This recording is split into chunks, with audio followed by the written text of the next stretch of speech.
So, what exactly makes a person watch a horror movie? Is it a particular monster or serial killer?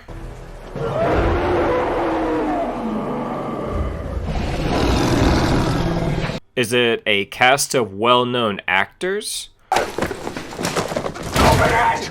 Open it!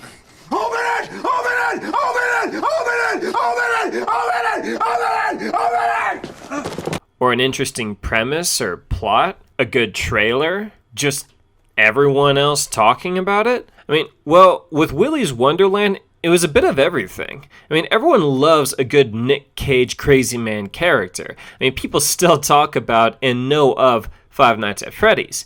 And the idea of him brutalizing a bunch of children's animatronic Chuck E. Cheese ripoffs, which have turned evil, sounds like a blasty blast. Well... Why do you disappoint me? Second by second, you waste my time. Yeah, so this movie didn't suck, but it was underwhelming to say the least. And I can say the same thing about pretty much all movies based on, like, gimmicks. I mean, Willys Wonderland, Banana Split. Hell, I saw Fat Man with Mel Gibson over Christmas and thought the same thing. I mean, there's also Sharknado, but at least Sharknado admitted to itself and to the audience that it was complete ridiculous bullshit. But they enjoyed themselves. Until they went too far and went back in time, dealt with dinosaurs. It was just a fucking mess. But, yeah. So I guess it was too much of a good thing. I don't really know exactly what, but Wonderland, Banana Spits, and Fat Man weren't ridiculous enough, and Sharknado is too ridiculous. I can't really think of a dark comedy gimmick where it's just right. Why do people who make these movies with ridiculous premises all seem to hold back on how ridiculous their ideas are? The people who go to see these movies aren't going to take them seriously, so why do they take themselves even remotely seriously? Alright, I'm about to break down this movie, so yeah, there will be spoilers, but there isn't much to spoil. You get what you get. If you're gonna watch this movie, nothing I say will actually steal any of the magic away. So, Nick Cage is driving his dope-ass car down the road, and whoop, all of a sudden his tires get popped by some road spikes. He calls to get his car towed to the nearest shop. The tires and the cost for repairs is going to be $1,000 cash, because apparently no one in the entire town takes credit cards. Go figure.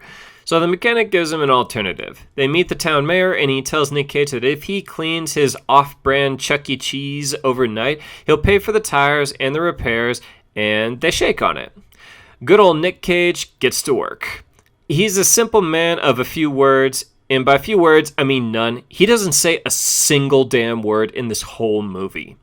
He spends the whole night cleaning the place up, drinking his signature drink, punch, and if I were to guess what it would taste like, I'd say a grape-flavored NOS, which is pretty much just like the best grape soda out there with just a hint of energy drink flavor. No, they're not sponsoring me or this video, but it's the best damn energy drink out there. He also plays pinball and kills murderous flesh-eating robots. And that's pretty much the whole movie. There are a group of kids that are trying to burn the place down, but they're just there to rack up the body count on this movie. And holy shit, is that Christian Del Grosso, the Viner? Why, hello there. I mean, I'm happy he made it to the big screen, but he and everyone else in this movie, other than Nick Cage, are throwaway characters just to be killed by the robots. There is one character, who is our main girl, who is one of the only people to actually survive a night at Freddy's. I mean, Willys Wonderland. The sheriff adopts her, but apparently it's a shitty living situation and blah, blah, blah. It barely even dives into it, so we shouldn't care because they didn't care enough to write more about it in this film. The movie ends with Nick Cage finishing the job against all odds, getting his car back, and driving off with the girl who is the only survivor. So why exactly is this movie so meh? Well, for starters, every character in this movie is a throwaway character. They have bare minimum background stories, they're barely even likable, and they have very little screen time. The worst crime in this movie is the kills. I could shit out more fun kills than this movie. I'm talking about kills from the robots to the people, and Nick Cage to the robots. And these robots, all they do is just eat people. Only one, which is the fairy robot, actually has some fun and personality and dances around people before killing them. The alligator doesn't do any alligator shit, nor does the gorilla, the ostrich, the turtle, the knight, or Willy the weasel. The Banana Split movie actually had some fun kills, but they took themselves more seriously than this movie, which means they didn't have fun with the idea, which is the same fault that Fat Man had. The people who wrote this didn't have enough fun with these premises. You can tell by Nick Cage's fighting and his kills. They're very basic, there's no crazy kung fu, there's no ridiculously unnecessary violence, there's nothing like that. All he really does is just beats them up and kind of tears them apart. And that's kind of it. The only thing funny about this movie is Nick Cage's breaks, which he does every hour or two on the dot. And he does the exact same thing every time. He grabs a punch soda, and he plays pinball. And the only time it's actually funny is when him and the main girl are about to fight a robot, and his watch beeps, and he just leaves her to go on a break. Keep in mind, this thing had just killed one of her friends, and Nick's all, good luck, and on his last break, he actually does some goofy dance while he is schooling the pinball machine.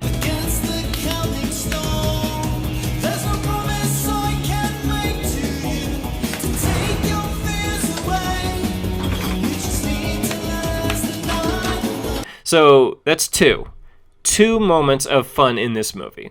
There is this one kill where Nick curve checks this gorilla in a bathroom urinal, which is fun, but that's only 1 out of 15 kills that are good or fun. Alright, now I'm going to sound a little nitpicky here, but Nick Cage's character is a very basic kind of guy. He likes his soda, he really likes pinball, he does what he does very well, whether it's cleaning or kicking robot ass, and he does not speak.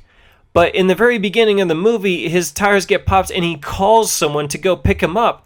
He had to have had a conversation with that guy. But when they're driving back to the town to actually take it to the shop, he's not saying a word, and the guy who's taking him, he's just constantly talking, and he's like, oh yeah, you're a man of few words? Well, yeah, that's interesting. What? There may be some people who have seen this movie and will say, but what about the sheriff getting cut in half by Willy? That was cool. Well, you'd have a good argument if we didn't see Nick Cage fight it right after the sheriff gets trunked, and all it does is cuts him up and throws him into the ball pit. It's so annoying to see a villain cut through characters like they're paper, but when it comes to the main character, they throw them around, they push them down, and basically just gives the character every opportunity to survive the fight and then beat the main villain. Just look at The Predator and you'll know what I'm talking about.